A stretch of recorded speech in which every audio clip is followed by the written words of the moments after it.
Bubba Hampton, wide receiver. Cole Adams, wide receiver. Jalen Hale, wide receiver. Jaylen Mbakwe, wide receiver. Rico Scott, wide receiver.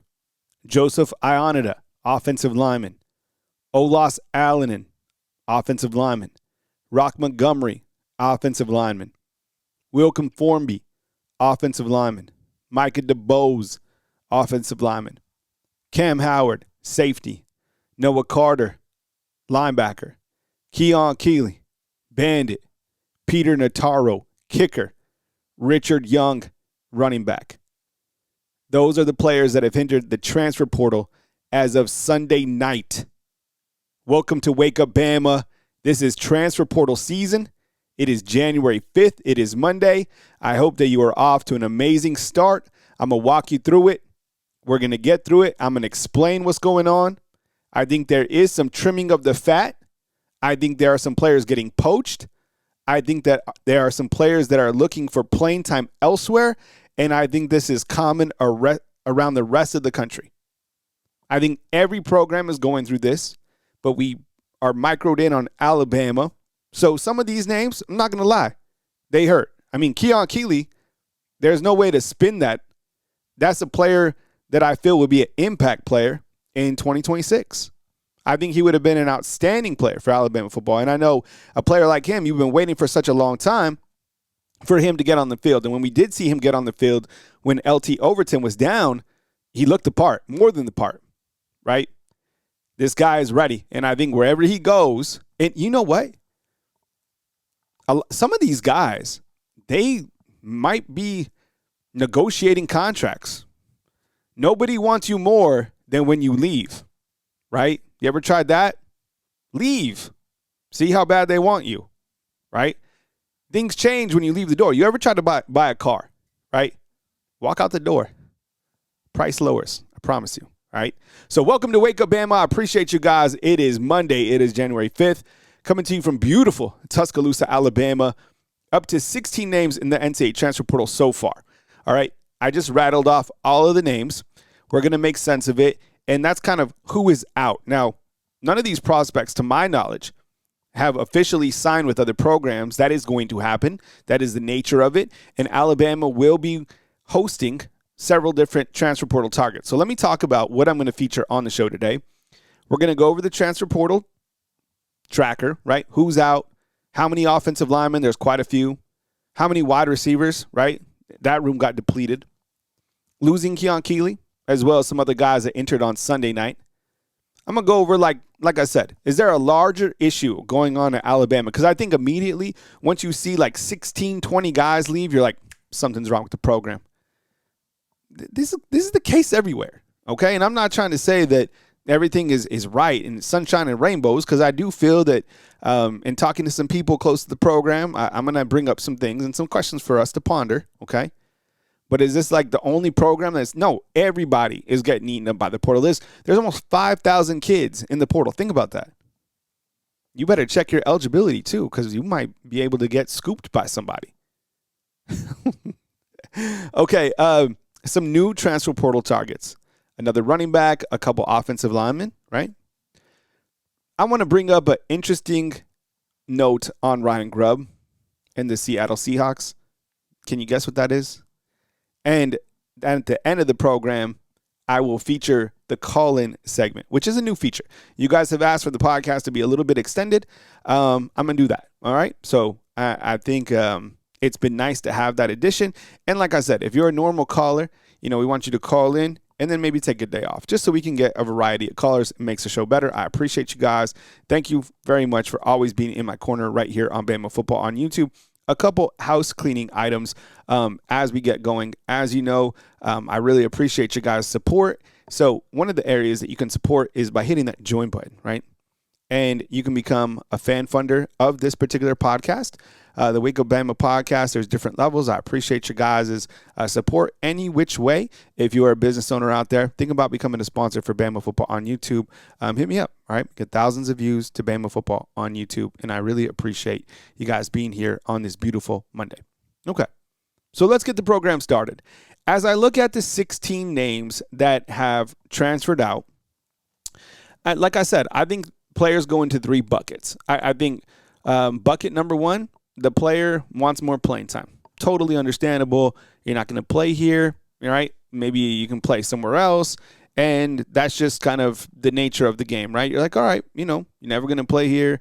And that's just that. I think like a player that falls into that type of bucket is like a Cole Adams, right? Not going to play here, but you could return punts here. Guy wants to get on the field, okay?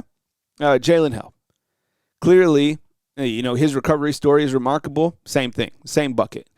Jaylen Mbakwe, that might be a player that's like, look, I think it comes into 2 different areas. Maybe trimming the fat and also getting poached. Because Jaylen Mbakwe probably making a ton of cash here, right? Featured player on their podcast. He dipped his toe into the transfer portal, right? I think it was in 2024. Came out, didn't really play, switched positions, was probably getting paid a ton. And then Alabama probably looked at the financials like, look, this doesn't make sense. So, look, Ole Miss and him, they probably never stopped talking. And in fact, Ole Miss, Georgia, and Georgia Tech are schools that he's visiting, okay? Rico Scott, clearly the bucket is playing time. Again, like this is a guy who I felt was going to play here this year. He didn't. And that's just the way it goes when you have other wide receivers that you got to feed. You expect him to play over Lazier Brooks? No, he's not going to. Joseph Ionita, I'm not sure. Olas Alanen, these were guys that would probably make a case to maybe play for the offensive line, but this could be an area where you're like trimming the fat. And what I mean by that is evaluating the offensive lineman, and sometimes you're like, look, you probably should find another spot because you just don't fit this scheme that we're running here, okay? Rock Montgomery, I think that's a clear case of cutting the fat. Wilkin Formby, the same thing. Great family, great kid.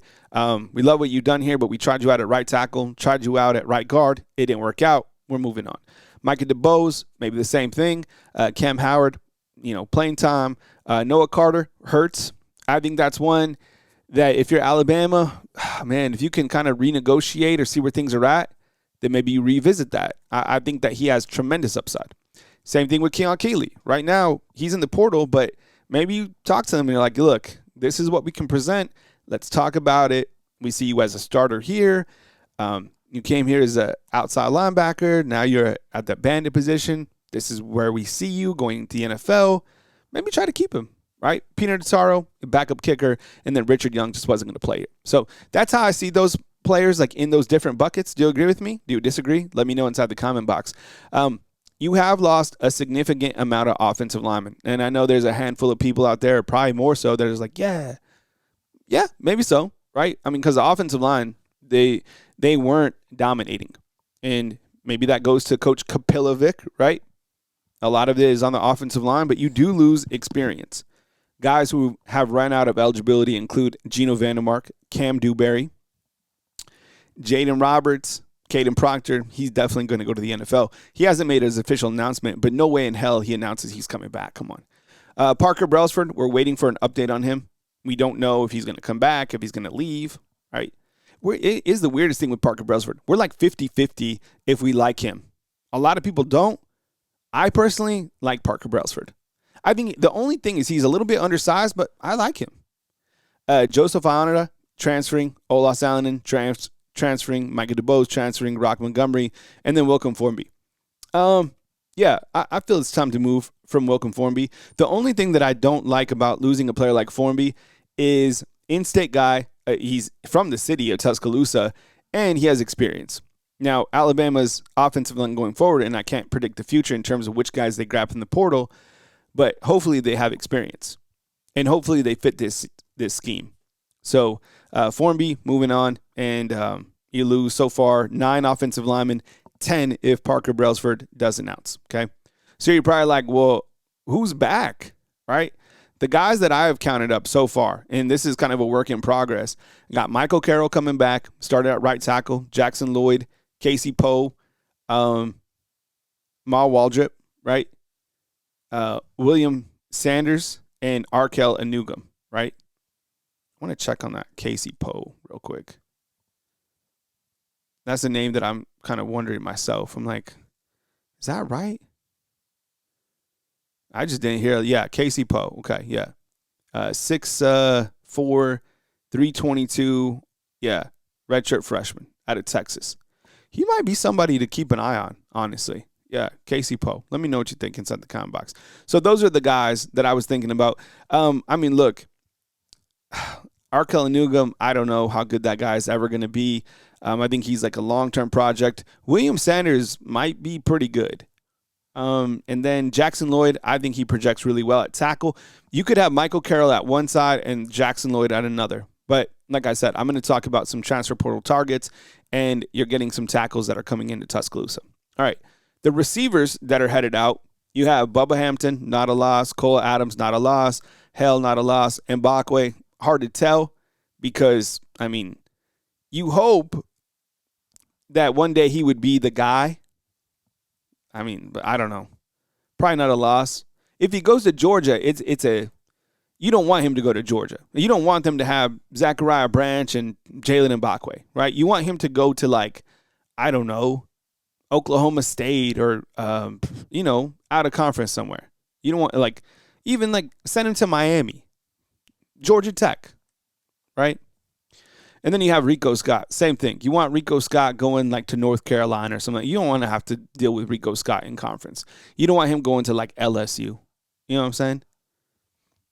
The wide receivers that you have still on roster, you got Isaiah Horton, Ryan Williams, Lazier Brooks, Sedarian Morgan, and Derek Meadows, which is a pretty solid room, to be honest. And before I talk about, I'm going to talk about targets.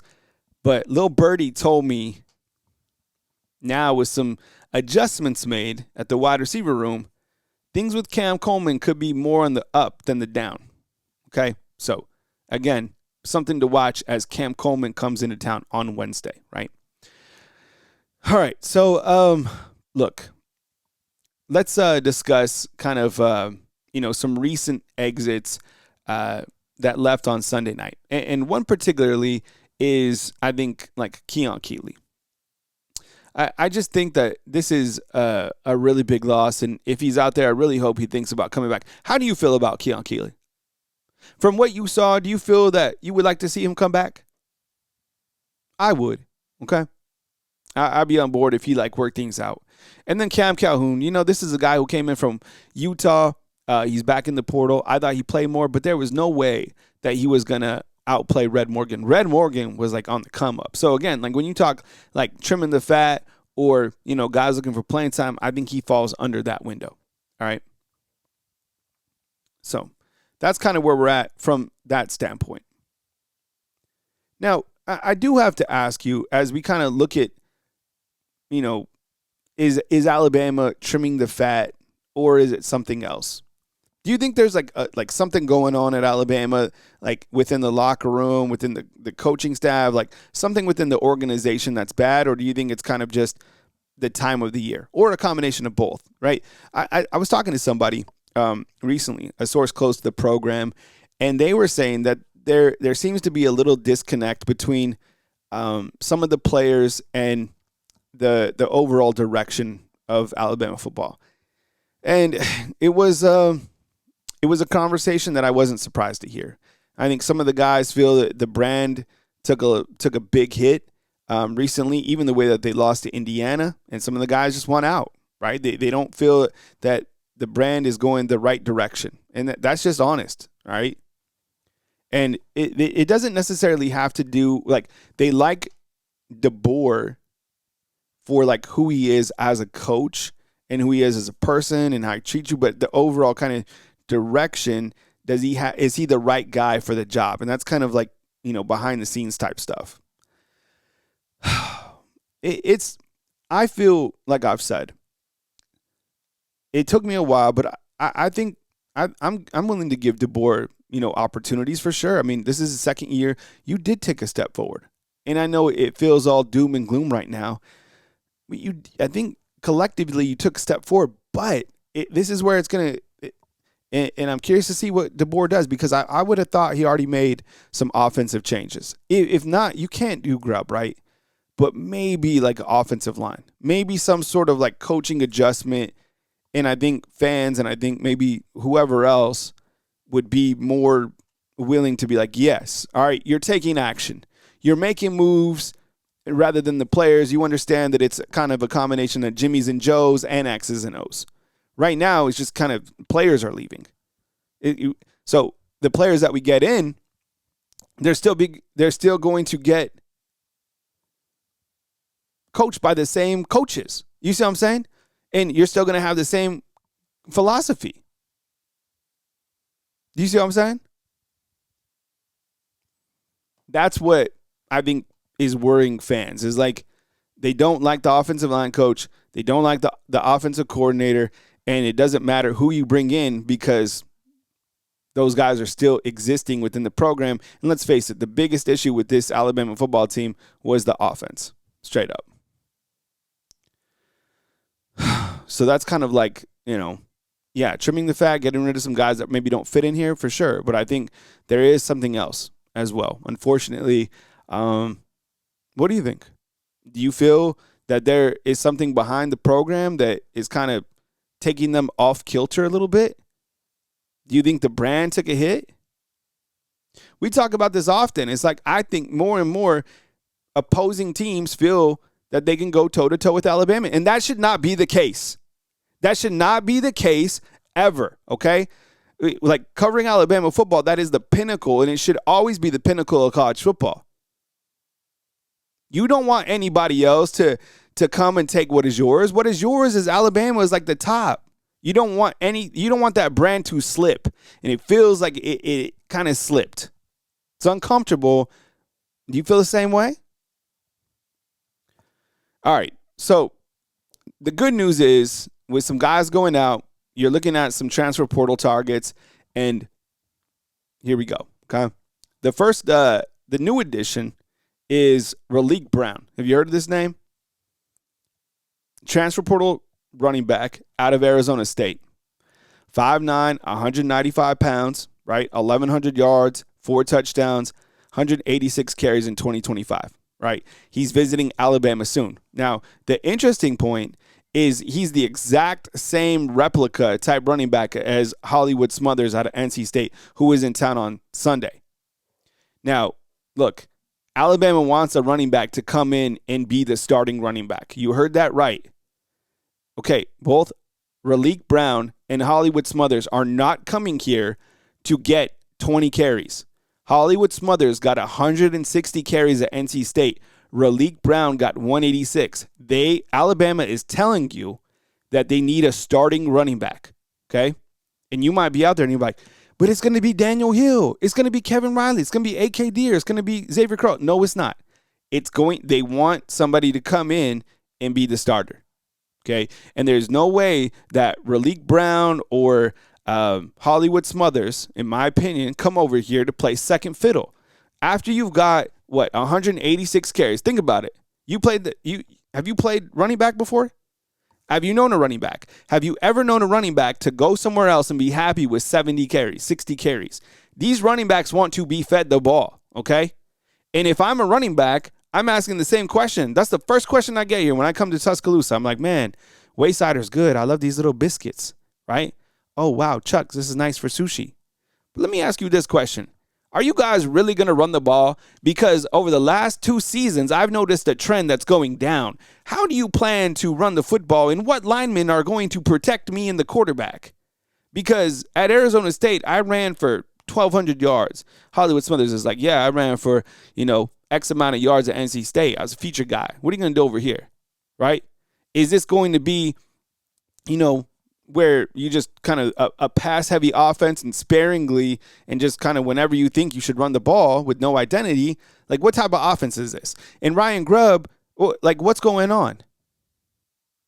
Can you give us a direction of how you see running backs here? Because if I'm a running back right now and I'm looking at Alabama, I don't know how excited I am to join the roster because of the schematic setup and the statistics over the last couple of years. They paint the picture that Alabama is going away from the running game, okay? Now, some other names to mention. You have an offensive lineman named Jimothy Lewis out of Mississippi State, okay? 6'5", 320-pound redshirt freshman. Played in 7 games, left tackle, okay? So Jimothy Lewis, checking in as well. That could be interesting. That's a name to keep tabs on. And then also Brock Riker as a center. Okay. Now, he's out of Texas State. I've talked about him a couple different times. 6'4", 300 pounds. Important to note when we're talking about Brock Riker, who hasn't set up a visit, by the way. Alabama theoretically could lose 4 centers. Okay, yeah, 4 centers.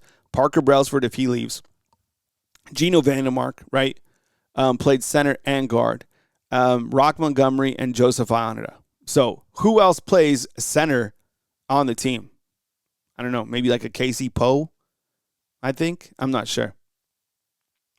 Other transfer portal targets that will be in play this week, you heard about Hollywood Smothers this Sunday. Devan Tomkins out of USC, 6'6", 285. Caleb Woodson out of Virginia Tech. I really hope that they're able to land him, and then Cam Coleman on Wednesday. And as I said, actually, I'm feeling a little bit more optimistic about Cam Coleman than I was even like Sunday morning. Okay. Made some calls, talked to some people, and I feel a little bit more optimistic. I think, a couple days ago, I probably would have said regarding Cam Coleman, like 20% maybe. But now I'm feeling a little bit better. So we'll see how it goes. All right. The big decision out there is regarding Ty Simpson. And we're watching Ty Simpson. What will he do? Well, I'll tell you another quarterback that I'm watching before Ty Simpson. I think this guy is watching Ty Simpson too, is Austin Mack.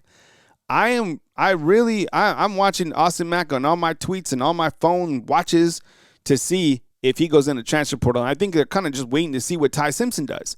And right now, Ty Simpson at this point in time, Sunday night as I'm cutting this podcast for 4 a.m., it looks like the 2 decisions are to go to the NFL or to return to Alabama, with the least likely option to go into the transfer portal. I know it's out there. He goes to Tennessee or Oregon. I think that's kind of clicky stuff. But I think more realistically, he either comes back to Bama or he has the NFL. I've already said my prediction is he goes to the NFL, but there's people out there talking, even Sunday night, that a big option is kind of like almost 50-50. And I think, what happens if Ty comes back? Well, I'll tell you what happens if he comes back. You probably lose 2 quarterbacks, okay? Now, what's interesting is kind of the timing. This all happens around January 14th, 15th. In terms of when Ty has to announce and the other quarterbacks can pop into the portal. I don't know. And I know do you want Ty to come back? I think there's a large majority of everybody that doesn't want it. We had a poll today that we had, 650 people on, and we did a poll, and 70% want Keelan Russell to come in and start. So, if you leave it up to the people, that's what they want. We'll track it. But per his agent, Peter Webb, and this was on Sunday morning, there has been no decision for Ty Simpson as of yet. Something that we are watching, something, that we will cover as it happens. Very interesting, always regarding a quarterback and their decision, their announcement for their future. Do you think that Ty will get a first-round draft grade? I think he will, but it'll be like 29, right? It will be like way back there, but that's okay. Shoot, first round is first round, even if you're upper second round. Shoot, if you're late in the first round, I mean, any one of the playoff teams getting him, to be honest, Fernando Mendoza, you go to the Jets. Goodbye, Fernando. You never hear from him again. Right? We'll have to see what happens. Okay. The last thing I want to do before I play in the call-in portion of the show is talk about this interesting stat. Okay? This is fact. Okay? With the Seattle Seahawks. Okay? Do you follow the NFL? If you don't, the Seattle Seahawks just beat my beloved 49ers. Okay? This was on Saturday night. They took them to the absolute woodshed. That was terrible. By running the ball. They had big, pounding, physically imposing wide running backs. I'm pulling up the stats right now. And they just pounded the Niners. It was terrible. They just ran right through them, okay? And here's the stat. Here's what they did on the ground, okay? They had Kenneth Walker, right? He had 16 carries for 97 yards, okay? Charbonnet, right? 17 carries for 74 yards. Seattle ran the ball against the 49ers 39 times for 180 yards, okay? 39 for 180. That's what Mike McDonald wanted. Don't you find it interesting that the Seattle Seahawks, 1 year away from Ryan Grubb as their OC, going back to the ground and pound, right? That they are 14-3 and the number 1 seed in the NFC? Is that a coincidence? Or do you find that Grubb couldn't run the ball at Seattle and it impacted the Seahawks, and that the lack of run game is impacting Alabama right now? Let me know. What do you think? You think it's just a coincidence? I don't. I think it's clear as day that Mike McDonald was like, we're not running the ball with this guy. This is it. And I watched him enough to know that we're not going to excel in the NFL if you can't run the ball. In the NFL, you got to run the ball, period. Right? You got to be balanced, but you got to be able to have a running game. If you don't, you're cooked. And he saw that right away and moved away from it. So just my take on that interesting point with Grubb and the Seattle Seahawks. All right, fam. So coming up next, as your request, you got the call-in portion of Bama Football on YouTube. These are some selected calls that I've put together. A lot of editing goes into this so it can flow smoothly. And again, I appreciate your guys' feedback inside the comment box. Thank you so much. I will timestamp everything so it's organized for you so you can kind of jump around. News as it happens right here on Bama Football on YouTube.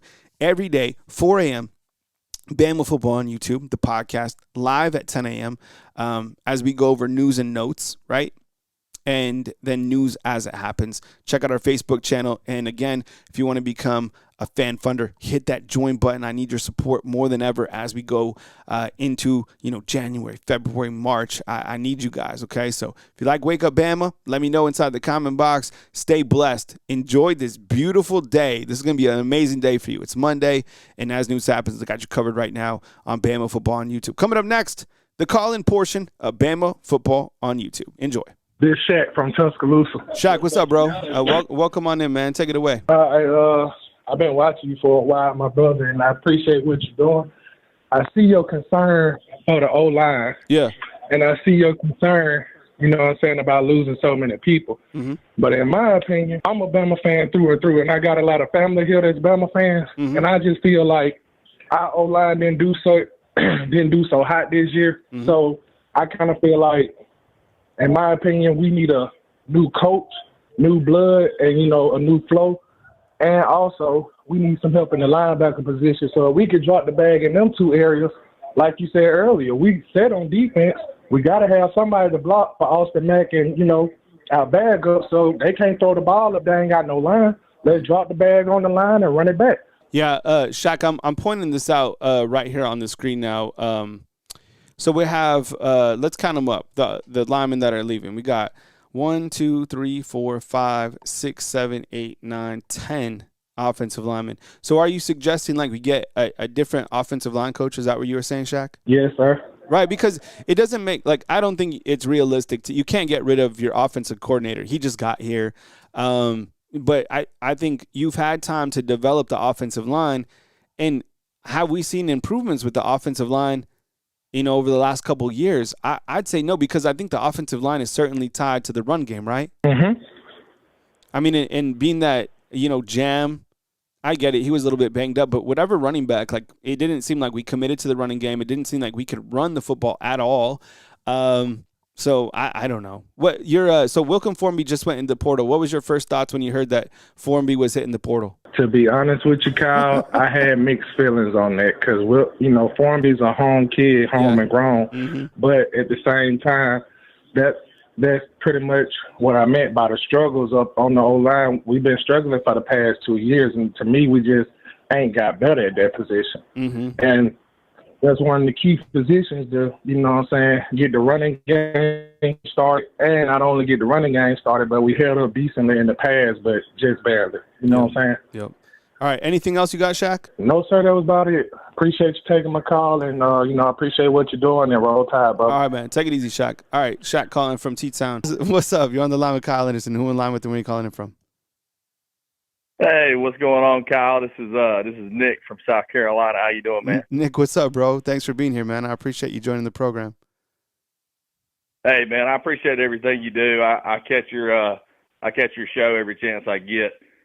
Listen, man, I'm not one of these jump on the fire DeBoer, fire Grubb, fire anybody thing, you know. But I think we're looking at a lot of different schematics. And I don't think that's really the problem, man. You know, you look at Grubb and you say, oh, you know, look at what he did at Seattle, you know, yada, yada, yada. He can't run the ball. You know, I don't think it's a matter of, you know, him wanting to run the ball or not. He can't. And that's a matter of mental toughness. You know, when I think about, you know, lining up in front of guys and running the ball, I see that as a mental toughness thing, you know, and if you look throughout the whole entire season, every game that we came out and got punched in the mouth, we crumbled. You know, you look at the first Georgia game when we went to Athens, we beat them, but we started really fast. The second time we played Georgia, they came out and they punched us in the mouth, and we just couldn't recover from it. And I think that's a testament of mental toughness. You know, you look along the line, you know, Caden Proctor, he's one of the best linemen in the country. 6'7", he's massive. Yeah. But our offensive line's getting bullied every single game. That's not a matter of talent. That's not a matter of schemes. That's a matter of mental toughness. That's a matter of some other team wants it more than you. They're tougher than you. They're going to line up in front of you. They don't care what you look like. They don't care how many stars you have. Force my will upon somebody else, period. I don't care who you are. I don't care what you look like, period. And that's what Saban was so good at. You know, and a lot of people do the whole Saban comparison thing. When Saban was our coach, there was no question at all that when Alabama showed up, you were going to have to beat them, period. I mean, with Alabama, it's like, oh, we just punch them in the mouth real early, and they'll just throw in the towel. Hey, thanks for calling. What's going on, Kyle? How you doing? What's up, man? Who am I on the line with and where are you calling in from? Anthony from New York, man. What's going on, bro? Anthony, what's up, bro? Welcome on in, man.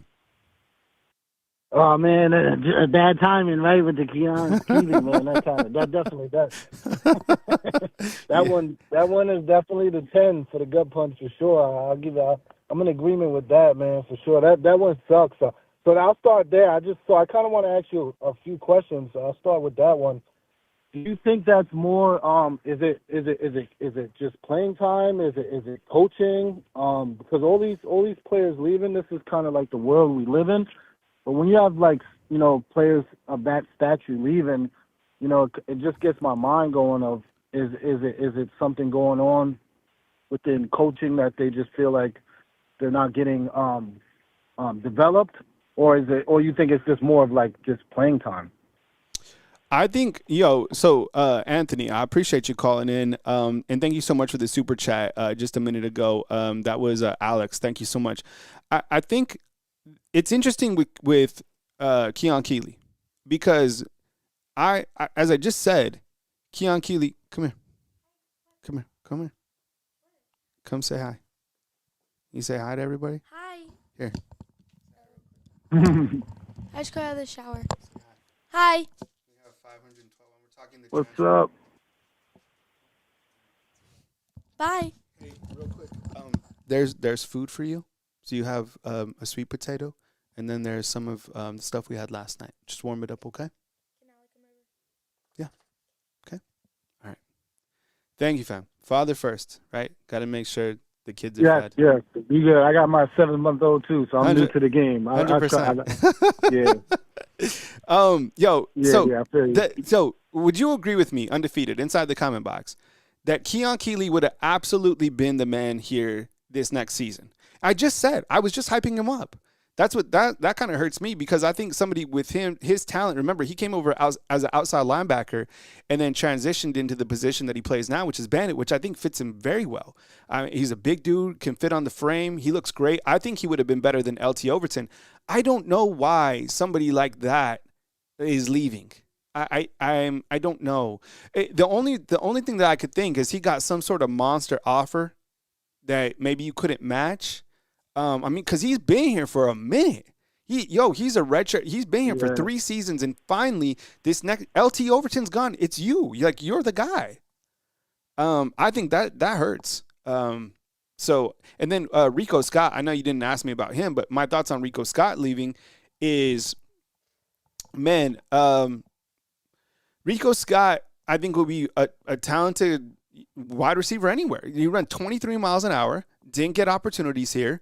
I think he's a guy, but maybe that opens up a door, because when you look to all the wide receivers that left, maybe somehow you can get, you got to get some wide receivers to come in. Maybe you can get a Cam Coleman, but, receivers want to be fed.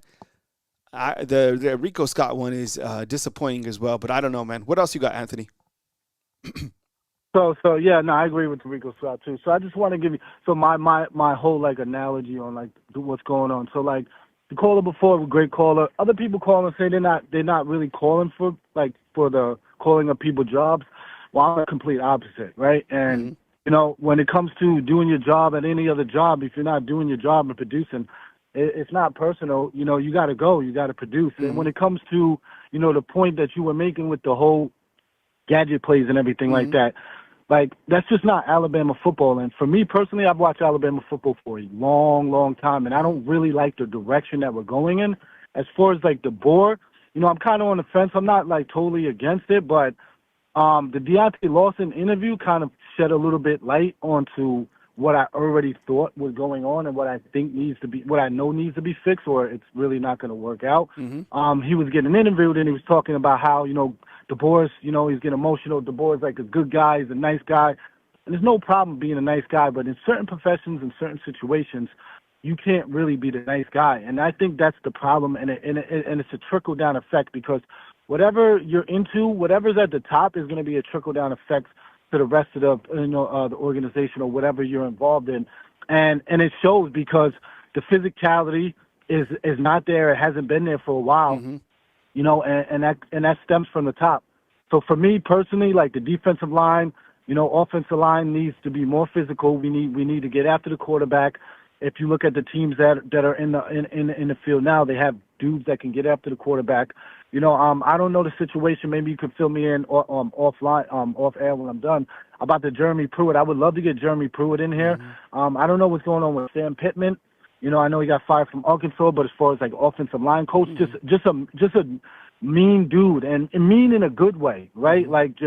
Mean, telling you what you need to hear, not what you want to hear type of mean, because Alabama's got an identity thing going on right now, and it just shows from the play calling to just getting embarrassed. I've never seen anything. I watched the entire game too. Yeah. I watched it from the beginning to the end.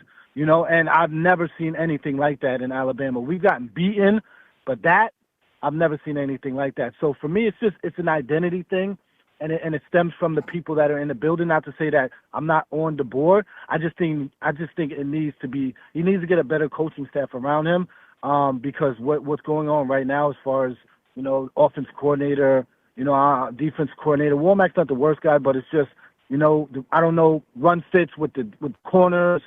Not being in gaps, you got to produce and execute on the field, but at the end of the day, you got to be coached that. And, if you're not producing that, if you're not being coached that, then it's going to show on the field. So at the end of the day, for me personally, I just think that they have an identity crisis, and I think they need a real overhaul on the staff. You got to fire people. You got to get people in there, that have that Alabama mentality, that know Alabama.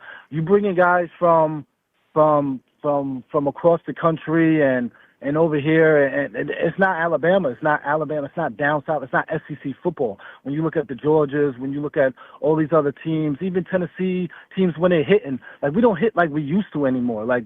Few people, pads popping and stuff like that. But as far as, the physicality and the hitting and the tackling and and the want to and the getting after the quarterback and the pride and all that's gone. And you know, it was on display with the Rose Bowl. That's all I got to say. I'll take your response up there, but I appreciate you. All right, thanks, Anthony. I take it easy, dog.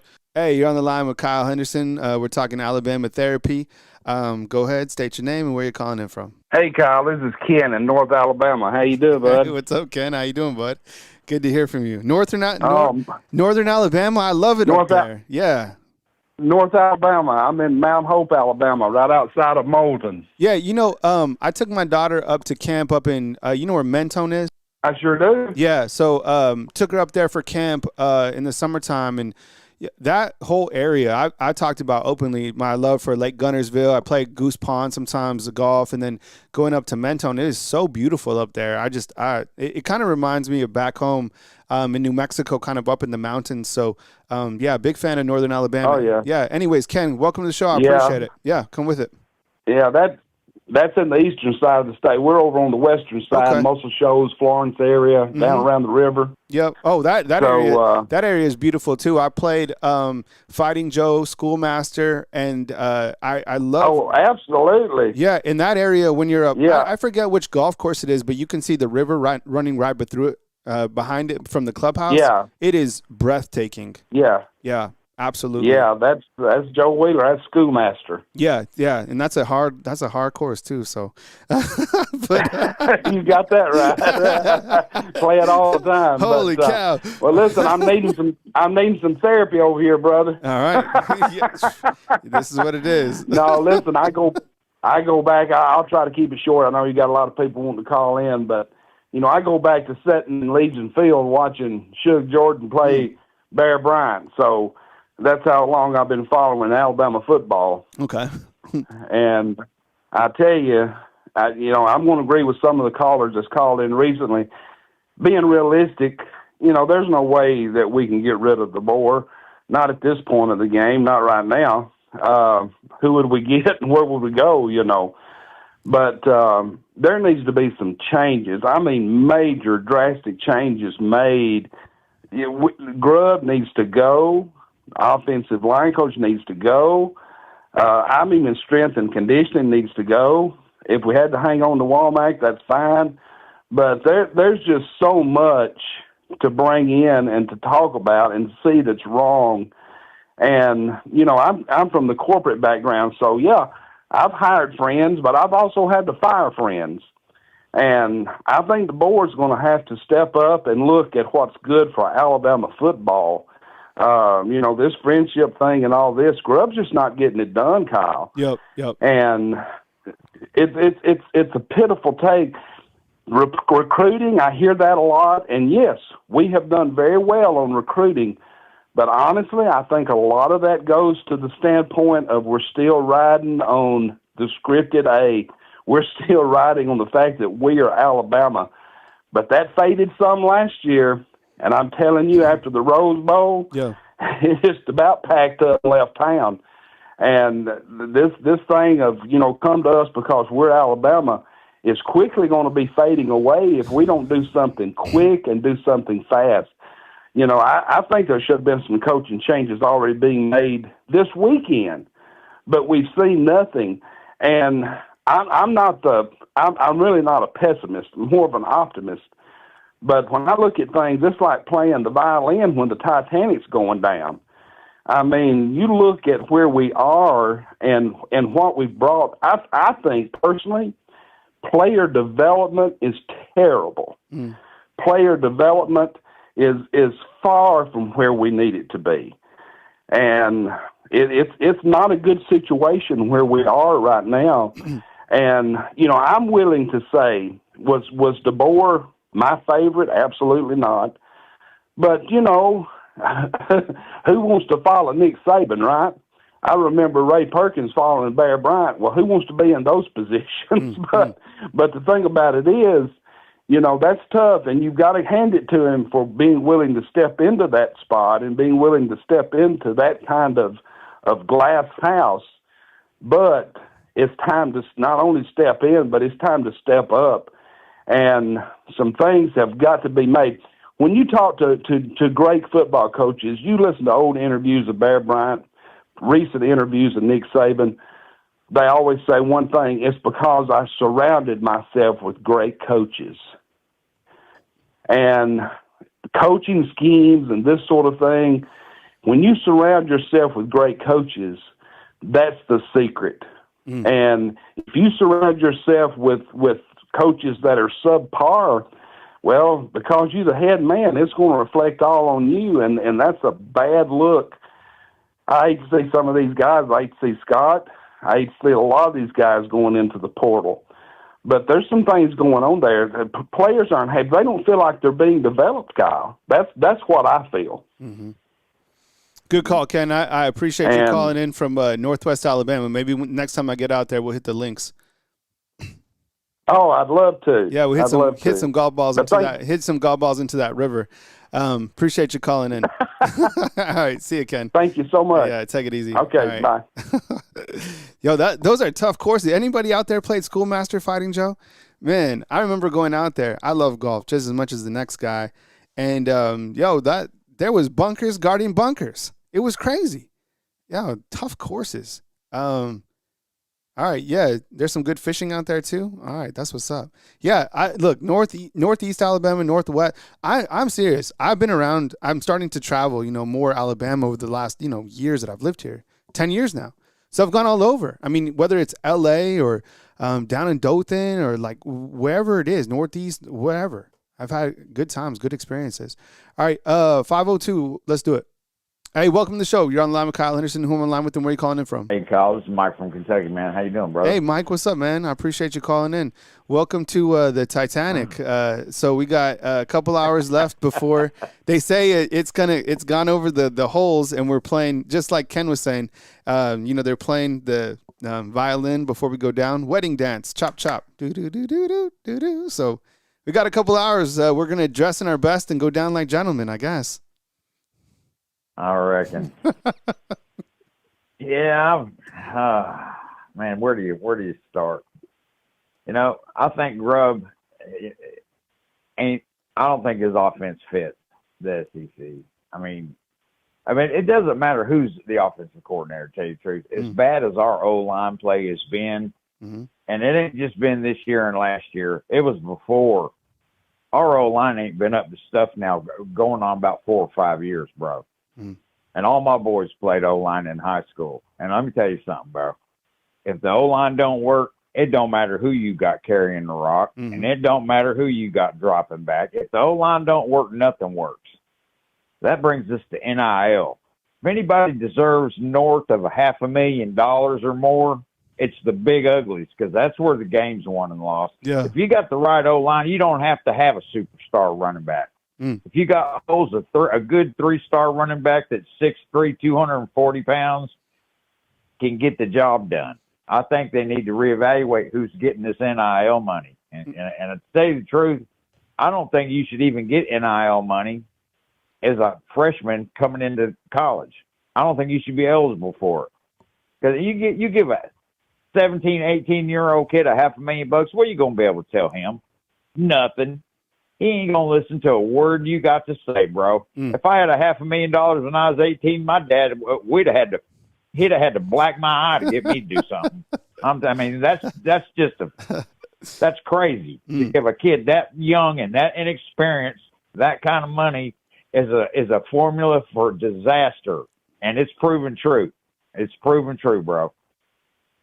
I think that the strength coach, it seems like since we lost Cochran, we don't grind people into a fine powder by the fourth quarter like we used to.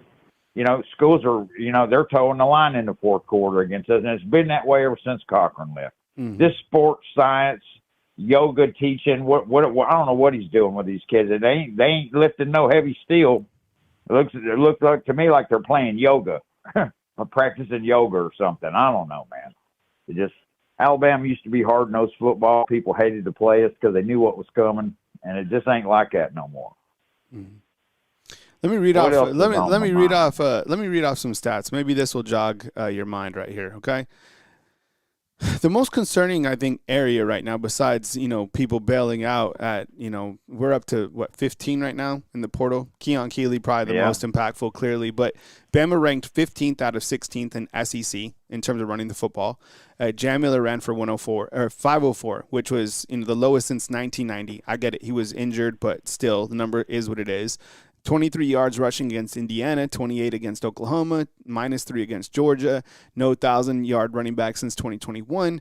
And does Bama really want to run the ball, right? Commit to running the ball. And I think that's kind of where a lot of the issues kind of stem from, about that this team was fully one-dimensional this year. Plus, Ty Simpson, he was playing on basically one leg, according to the Tuscaloosa News, right? Yeah, he made a bad mistake in that game when he had the first down. Why didn't he slide? Yeah. He took himself out of the game, got dinged up. I was really disappointed. That was the beginning of the end right there, that play. But I'd hate to see him go to Tennessee and score 42 against us next year. Do you think? What do you think he's going to do, Mike? I don't know. I don't think he's going to get the evaluation he's looking for going into the pros, and it's not his fault. Mm-hmm. Or maybe the NFL scouts can look past that, considering the line he played behind.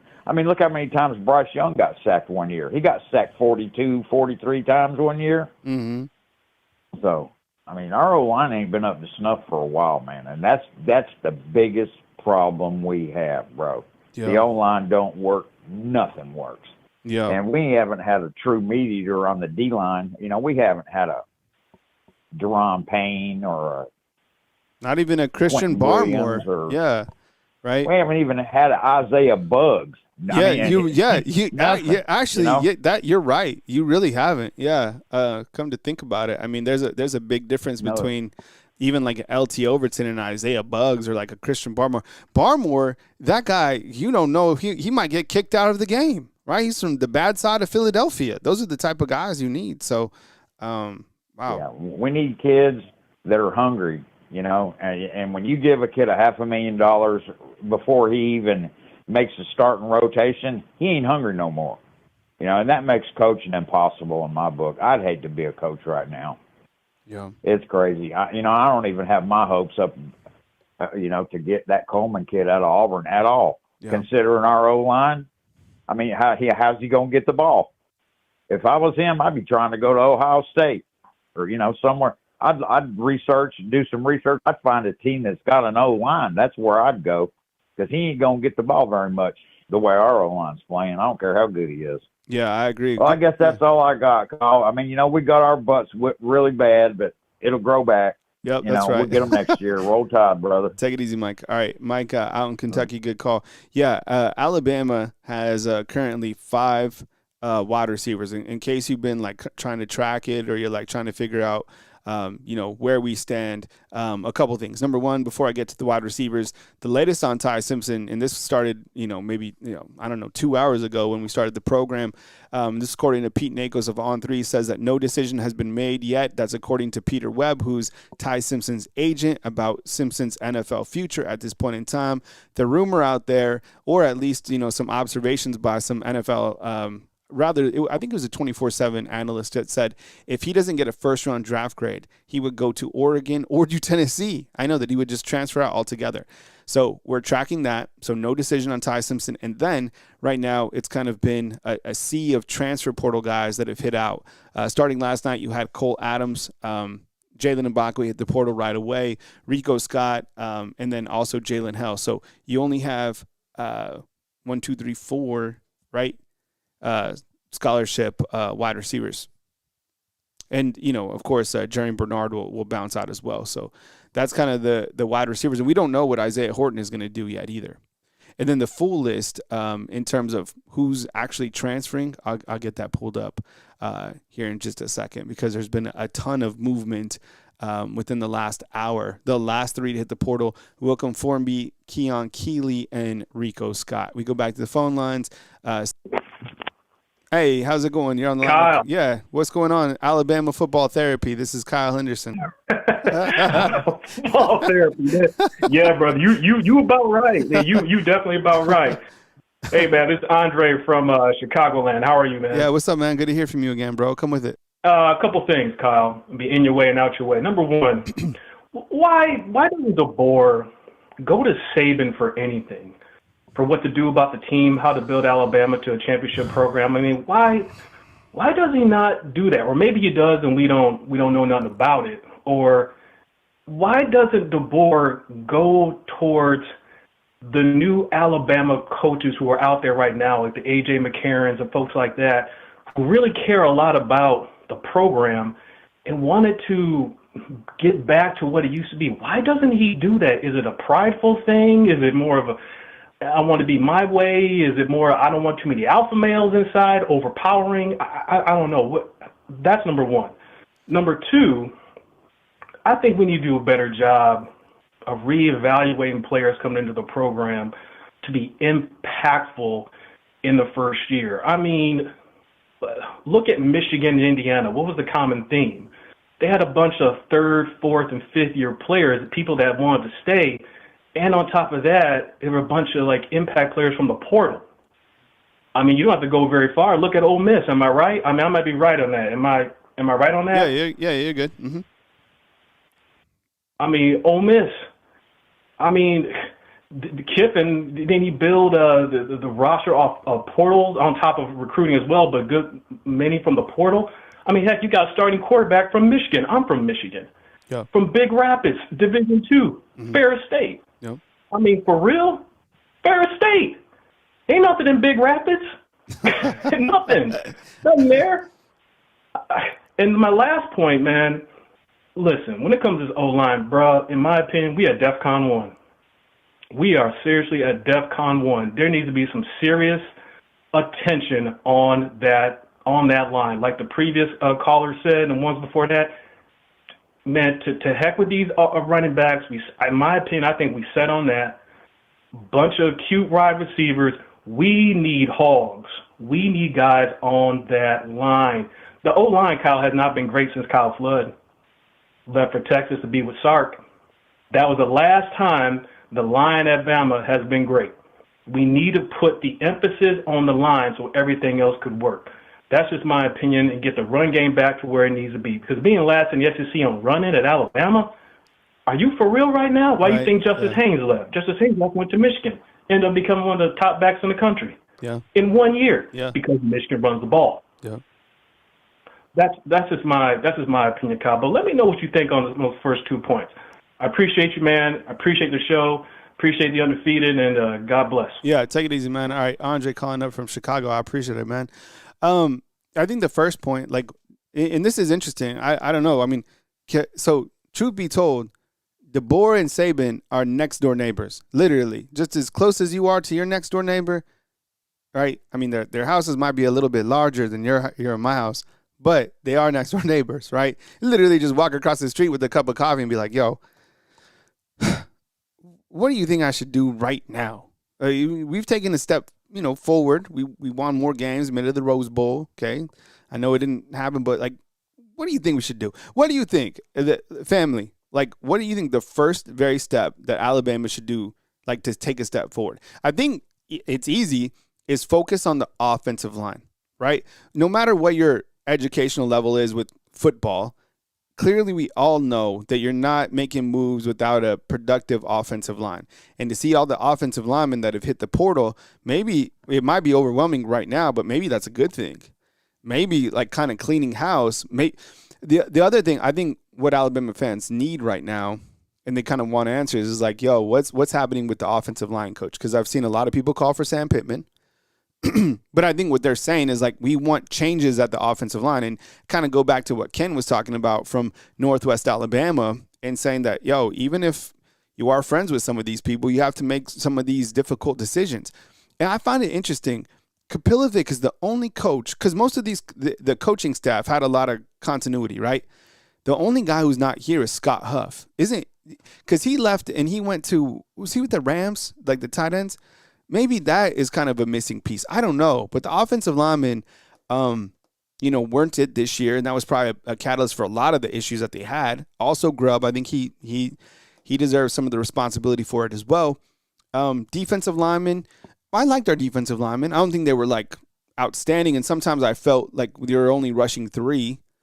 but they weren't like absolutely like dogs that we've had in the past. But I'm not too mad about the defensive line. I think it's kind of, the more we kind of dive into it, it comes back to the offensive line again and again. Right now, Alabama, I'm going to build, the next graphic I'm going to build for you tonight is which linemen are still here.